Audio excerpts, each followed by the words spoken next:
Another day with Mami A. May pasok nga ang Mami A nyo ngayon, kaya naman mabilisan lang ang ating pagkilos. Sa sobrang bilis, kanina lang nag-aahin ako, ngayon nasa sasakyan ako. Pero in fairness, nakaligo pa ako niyan. Sa totoo lang, habang daan ay iniisip ko yung mga labahin namin sa bahay. Kaya naman sabi ko kay Daddy J, ay bukas maglalaba ako. Hindi naman sa nagpaparinig ako sa kanya, pero sana nga'y labhan niya. Pagdating nga dito sa opisina, ay medyo napatanga pa ako. Kaaarte ko, bababa na ako ng sasakyan kahit umaandar pa. Ano ba naman yan, Mami A?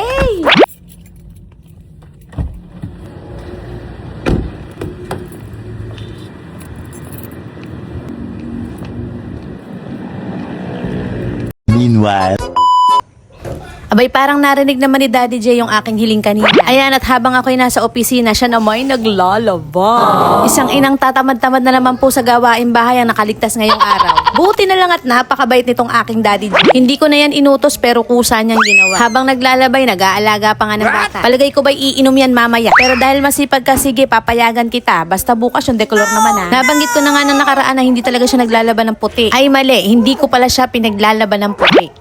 Yung tutulong daw siyang maglaba pero naglaro na lang ng tubig.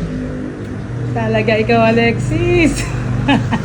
Abay, halatang lagi ka nanonood ng mga vlog ko, Daddy J. Pati tono ng pagbo-voice over ko, gano'n na din ang tono mo pag nagsasalita. Hayan nga ang aming bunso, kanina naglalaro lang ng tubig, ngayon naliligo na. Very good talaga ang Daddy J namin. Abay, naglalaban na, nagpapaligo pa ng bata. Kahit naman lagi nakasimangot si Daddy J, hindi ako pinahihirapan niya. Kaya pasalamat na rin ako sa Diyos kasi kung sa iba ako napunta, baka ako yung nakasimangot. Sa totoo lang ay talagang magaan kasama yang si Daddy J sa bahay. Lahat ng gawaing bahay ay alam niya, maliban sa paglilinis ng CR. Boyet!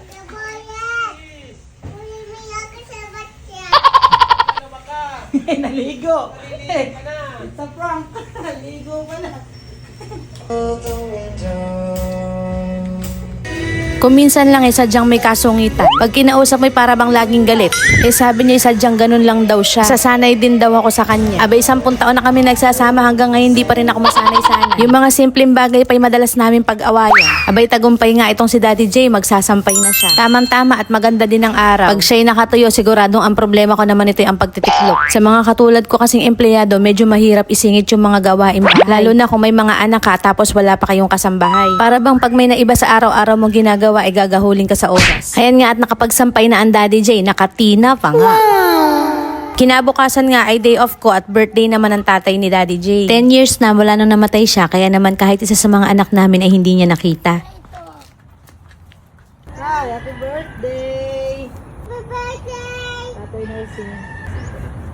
Happy birthday, Tatay Nursing. Happy birthday, Tatay Nursing. Dahil nga birthday ng tatay niya, ang sabi ni Daddy J ay magluto daw kami ng sisi. Kaya lang dahil naging busy maghapon ay gabi na siya nakapag-ihaw. Bali ang ginagamit namin pag nagsisisig ay ulo ng baboy. Bali tinitimplahan lang namin yun ng asin, konting toyo, sibuyas at bawang at paminta. Tapos pag malambot na, iihawin, tsaka pa lang siya gagayatin ng ganyan. Man, munti ka na, matapilok.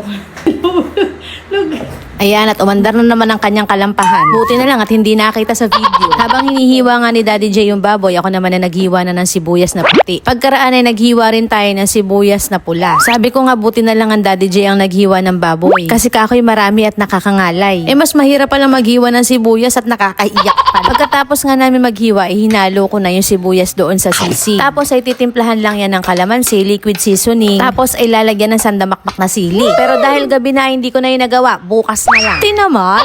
O paano? Yan muna for today. Ito nga pala si Mami A. Follow for more. Bye!